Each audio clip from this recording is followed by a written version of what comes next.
In the tiny town of Boulder, there's a place you can't miss. Welcome. Hell's Backbone Grill and Farm has fed hungry tourists for nearly 25 years. Our guests come from all over the world, really, and they always return. Owner Blake Spalding says she picked this spot on purpose. We came here because we were very excited about the protection of the landscape.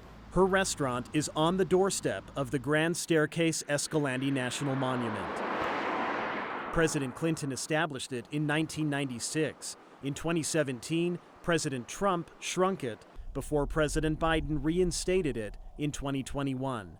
That whole back and forth, Blake says, is not ideal. Having the monument just be stabilized where it's not a political football, that is really hard for all of the small businesses. She wants to see more support for the monument from the state and from Congress. I do believe, for the good of the West, we need more protected landscapes. Land is certainly an issue here in Garfield County, not just in Boulder, but also down the road in Escalante.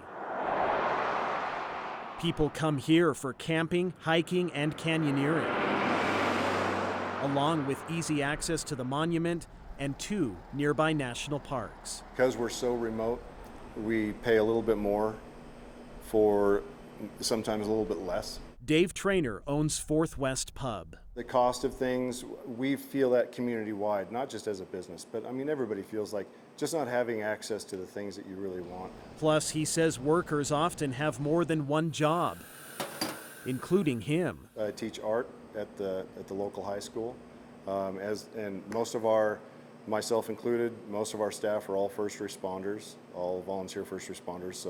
So if there's a big issue, that comes first, and we might be on the skeleton staff that night just because we're all out on something major. But Dave says that comes with living in rural Utah, no matter who's in power. I think you get so used to it, you don't really think about those things being issues anymore. It's just a way of life. A way of life he loves, in a place surrounded by beauty. You might see it on Instagram or something like that, but it just doesn't do it justice. In Garfield County, Daniel Woodruff, KSL 5 News.